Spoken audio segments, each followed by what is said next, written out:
Eu conheço bem a fonte que desce daquele monte, ainda que seja de noite. Aqui estão chamando as criaturas que bebem desta água e se escondem às escuras, ainda que seja de noite. Ainda que seja de noite. Eu também bebo dessa fonte no dia claro dessa noite. Ô, gente, esse é um vídeo sobre o porquê do meu disco voador de 1995 ser tão odiado por algumas pessoas. Não diria pela maioria, mas por algumas pessoas. Eu imagino que a minha experiência ela já está aí no YouTube. Para quem quiser assistir, tem vídeo em inglês falando da experiência e tem vídeo em português. Em todos os canais que eu já tive aqui no YouTube eu já falei em live, continuarei falando até o dia da minha morte. Mas a questão é, por que incomoda algumas pessoas? Bom, eu imagino que o meu disco voador de 1995 deve incomodar alguns ditos psicólogos e alguns ditos psiquiatras. Não todos.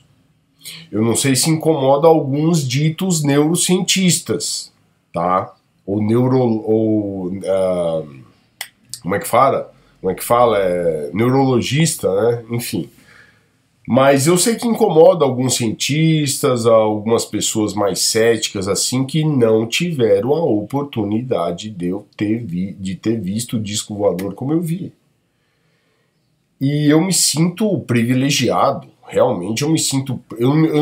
alguém um dia me perguntou numa live, você se considera especial? Você se considera especial porque você viu o disco voador? Não...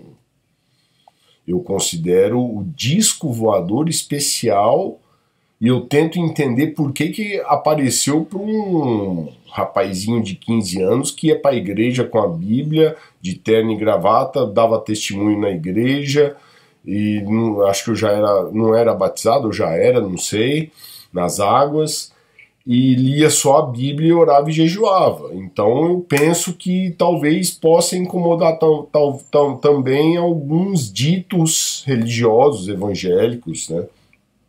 Os católicos são mais mentes abertas a isso, os espíritas falam muito disso. Os budistas, eu nunca tive a oportunidade de conversar com um budista sobre isso, porém a minha experiência do disco voador foi relatada nos Estados Unidos aos meus amigos do Nepal, entendeu? E todas as pessoas que tiveram uma certa familiaridade comigo lá nos Estados Unidos. Então, não se sinta incomodado. Ai, meu Deus, como ele viu um disco voador, pode ser qualquer coisa. Ai, pode ser isso. É um disco voador. Por quê? Porque era um disco voador. Não era uma luz se movendo, não era um drone, não era um helicóptero, um avião, não era a lua, não era uma estrela. Assim como eu sei que isso aqui é um isqueiro, se eu tivesse visto um isqueiro voador, eu ia falar, gente, eu vi um isqueiro voador, não é possível. Se eu tivesse visto uma girafa cor-de-rosa com asa azul voando, eu ia falar, gente, eu vi uma girafa cor-de-rosa de asa azul voando aqui no quarteirão, mas não é, eu vi um disco voador. Então, coloca isso na sua cabeça. É uma experiência extraordinária que marcou a minha juventude, a minha adolescência. Eu tinha paralisias do sono aqui no quarto, né? Os estudiosos aí de ufologia, eles vão até fazer algumas sessões de hipnoterapia, algumas sessões de regressão, o que seja, para tentar desvendar alguma coisa. São pessoas que se interessam em estudar o fenômeno, e não apenas criticar o fenômeno, entendeu? Mas, assim, não se sinta incomodado, porque eu não me considero especial, me considero privilegiado e eu me sinto honrado de eu ter tido um contato visual com uma nave espacial que não é daqui do planeta Terra. Ah, mas é daqui do planeta Terra. Não é. Não é porque não tem turbina, não faz barulho. É lindo, é maravilhoso, é de um mundo feliz. O disco voador só pode ser de um mundo feliz, onde todo mundo desfruta junto do seu trabalho científico, do seu trabalho que seja de qualquer tipo, entendeu? É um planeta onde as condições são bem melhores que as nossas. Por que eles vêm nos visitar? O que eles estão fazendo aqui? Se é que eles estão entre nós, né? Alguns céticos vão dizer, não tem como eles virem nos visitar, porque as distâncias astronômicas, mesmo que se você viajasse na velocidade da luz, você demoraria. Cara, nós não sabemos o que a física deles é capaz de fazer. Eles podem pegar um buraco de minhoca, eles podem atravessar um buraco negro na maior facilidade, eles podem fazer uma dobra no tecido do espaço-tempo, eles podem usar a relatividade que nós sabemos, do Einstein, com outras forças físicas que nós nem imaginamos ainda.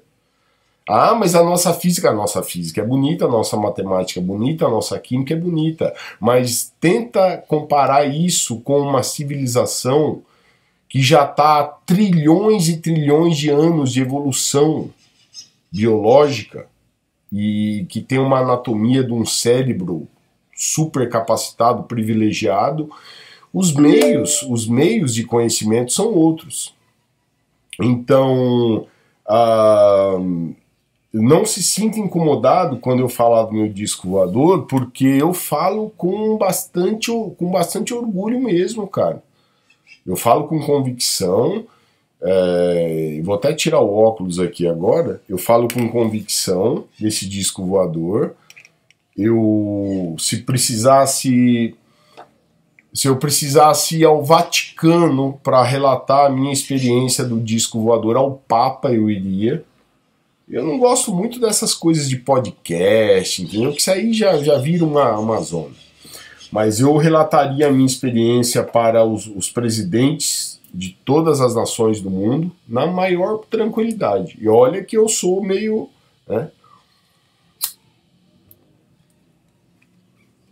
Porque é uma experiência que está tatuada em meu cérebro, gravada na minha existência, cara.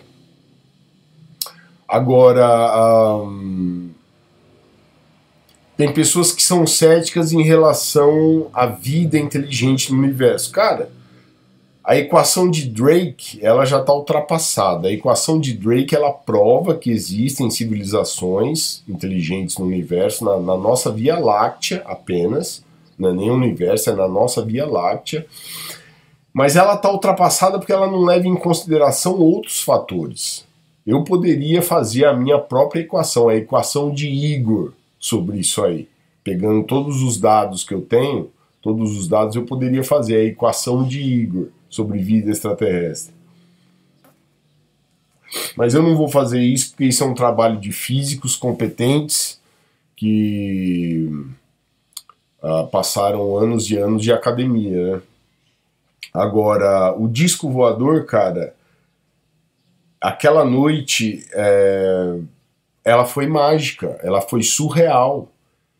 A primeira impressão que eu tive quando eu olhei para cima e que ele estava acima de mim, numa altura de um prédio de 20 andares, foi ter pensado, uau, um disco voador, não faz barulho. Depois eu já comecei, como eu era evangélico, a questionar se aquilo procedia de Deus ou do inimigo, né, de Deus, que é o capeta. Mas eu não tinha conhecimento de filosofia, de cosmologia, de física, de astrofísica, de astronomia. Eu não tinha os meus livros ainda, que eu li até nesses meus 45 anos de idade. Agora, as paralisias do sono foram pesadas. Talvez pelo fato, elas foram horrorizadas por mim, pela minha própria pessoa, elas foram horrorizadas porque eu achava que era algo do capeta, de Satanás, que eu sentia presenças aqui no meu quarto. Já assistiu aquele filme Communion, sobre extraterrestre? O cara fica no quarto assim com um monte de ET, uma cena bem bizarra. Ele fica na comunhão com um monte de ET no quarto. Então, tem vários filmes bons, eu poderia terminar o vídeo recomendando alguns filmes. O Fire in the Sky, o Fogo no Céu, é muito bom de assistir, mas ele não corresponde com a história real do Travis Walton. O Travis Walton, ele tem palestras aqui no YouTube, ele fala que ele foi abduzido. Teve várias sequelas psicológicas por causa disso. Aí tem o filme Intruders. Intruders é um filme antigo que também tem toda uma análise psiquiatra por trás. Aí tem os filmes clássicos, né? Por exemplo, o do Steven Spielberg, do Contatos Imediatos de Terceiro Grau. Como é que fala em inglês isso? Third Kind... Encounters of the Third Kind, uma coisa assim, Encounters of the Third Kind. Mas esses são os filmes clássicos, como por exemplo Contact, do Carl Sagan, a novela escrita pelo Carl Sagan. O Contact é um filme mais científico, né, com a Judy Foster. E qual mais? Tem outros, cara, eu poderia tentar lembrar aqui de vários filmes. Tem aquele Guerra dos Mundos, né? O Guerra dos Mundos é um filme pesado. Tem o Dia em que a Terra Parou, que é daí que veio a música do Raul, o Dia em que a Terra Parou, The Day the Earth Stood Still. Tem vários filmes de invasão alienígena. Independence Day é um fraco, né? Independence Day é um filme fraco. Mas enfim, não se sinta incomodado com o meu disco voador. Aceite que dói menos, cara. Um abraço, fui.